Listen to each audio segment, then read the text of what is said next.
Hello, welcome to Compass Starlight.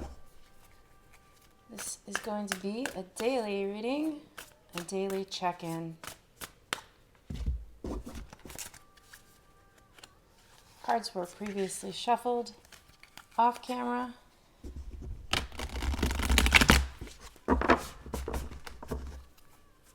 One last run through.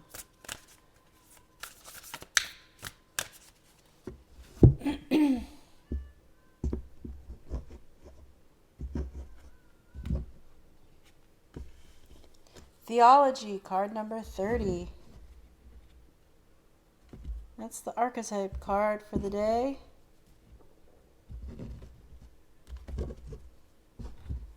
Let's see what else we get here. For the tarot, we have the Nine of Wands.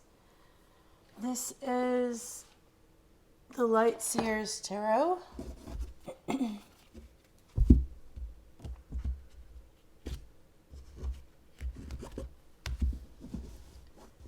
And this one is the Starseed Oracle.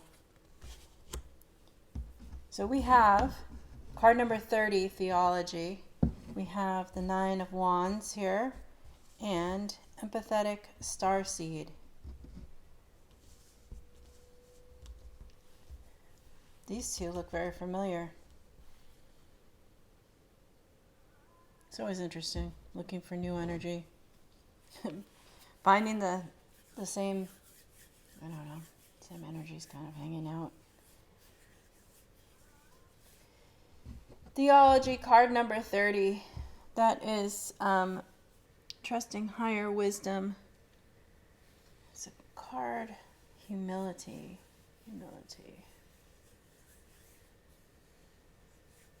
Trust higher wisdom. And the Nine of Wands. The Nine of Wands is a card about self-imposed limitations, about having fear, about letting fear hold you back. Don't let fear hold you back. It's not real. All of those what ifs that you could imagine, they don't exist. Don't create them. Don't manifest them. Trust in your path and trust in your ability and your skills. Why create obstacles for yourself? She could just turn around. The protagonist here, she could just turn around and walk the other way. And she feels like she's stopped, imprisoned by this, what appears to be a fence. It's really not. She could take that one wand that's lit up and let it guide her way. Whatever that frustration is, whatever those obstacles are that you've been dealing with, they're coming to an end. And you just kind of have to trust things for what they are and move beyond your fears. You'll find that there's something else out there for you. And that it's like being upset. Actually, a great analogy would be those dreams like a couple might have, right? A romantic partnership, and the one person has a dream that the other person has cheated on them, and they wake up and they're very angry with their partner, but nothing really happened. Nothing actually happened in reality. It's that kind of fear and anger and frustration over the what ifs, like something could happen, but did it happen? No, it didn't happen. So why let your emotions get stirred up? Why put energy into those feelings when they are not based in reality? They're not based in what is real. They're not based in what is right before you, what is right in front of you. There is life going on, and focus on the details of what is actually going on, because you will find that you're just creating obstacles, and it's really just a matter of creating a delay. And in some sense, it is a procrastination. Let me read this empathetic starseed card.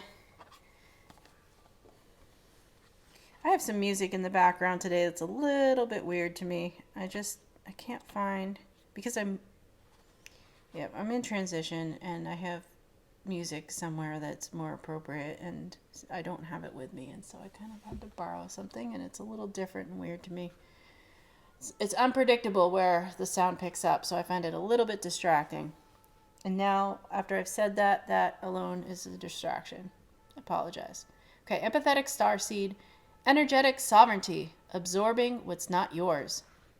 Again, that's like, this card is creating fears that aren't really there. Why are you, in a sense, they're very similar. Absorbing what's not yours. That those fears are not real. They're not yours. Those obstacles are not real. They're not yours. Why act as if they are real? Why treat those fears and those obstacles as if they are imposing on your life when the truth is they are not? They don't exist. Anyhow, back to the book. Empathetic starseeds are here to shift the world through their physical presence alone. They don't need to do anything beyond being here, thanks to the energetic change their physical presence causes. Due to their highly sensitive nature, empathetic starseeds can struggle with being on Earth and in a physical body. Many are prone to addiction and depression, or tend to mistake other people's feelings and moods for their own. Natural introverts, they tend to prefer spending time alone or in small groups. Crowds can be overwhelming for them. If this card appears, consider lightening the load energetically. Don't put yourself under such pressure to go out into the world. Be gentle with yourself. Allow extra time and care to recover energetically. If you're feeling pressured to keep up a certain pace, instead put on the brakes and treat yourself like a precious baby. Do whatever you can to take the pressures of the world off your plate. Switch off to switch back on. In today's world, it's normal to feel that we should be doing more, but perhaps being present in our life is enough. This could be a phase you're going through, or simply how you're being called to live your life. If your life involves giving to others, right now you're being called to keep something for yourself. You don't need to transmute it all. It's okay to look after your own growth and healing before feeling you should offer it to the world. Indeed, it's necessary if you want to continue to do so sustainably. Starseed Soul Inquiry asks, how can you take better care of yourself energetically? And then I come back to this theology card, humility, trust higher wisdom. We got that card the other day, and really, all of these stresses, just relax. You're being asked to relax. Take a chill pill. Just trust. I know it's cliche, that that phrase, that mantra, sometimes people use, everything is always working out for me. But it's actually not a bad attitude to have as you move through life. So even when there's, a bump on the road, just consider it might be there for a reason. Everything's working out for me. This too shall pass. So these feelings that you're feeling, they're just feelings. These thoughts that you're having, they're just thoughts. Keep moving towards your goals. Don't let these perceived obstacles that may not be real stand in the way of your path moving forward. You have to trust. Trust in the divine plan. Trust in your own intuition that you know where you're going. I have mentioned before in this particular card, theology, how the protagonist's face looks youthful and she seems to be presenting herself in reality with a sense of guile, right? That's like the derivative of the word, the base of the word, gullible, guile.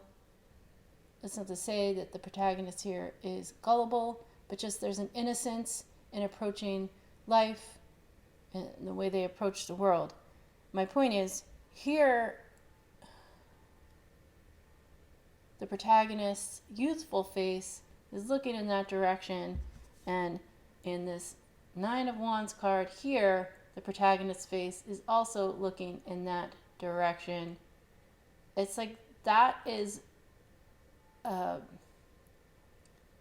sort of a superficial way of looking at reality. And then in comparison, the wisdom of this protagonist and the Starseed Oracle card here, the character in this card, they're looking in the opposite direction. And what does this say? This wisdom and the knowingness are looking in this direction to say, trust in the divine, trust your intuition, and the youthful face in this card and the face in this card are looking in that direction, and that is like where the perceived trouble is, where you can be gullible, where you can fall into pit traps is what I want to say, but pits, traps, either one, both, right? Pitfalls, that's the word, where you can fall into pitfalls of blocked thinking, blocked patterns of thinking that block your path. You need to transform and grow and mature and move past that. Maturity, that's where the wisdom comes, right? You need to move past those blockages. You need to see your way through it. You have the maturity, right? You have some experience under your belt. You've done some things. You've made some transitions in your life at this point. You know how to move through obstacles, the path of least resistance. Don't let these perceived blockages hold you back. That's the message for the day. Thank you for coming to Compass Starlight. Be well.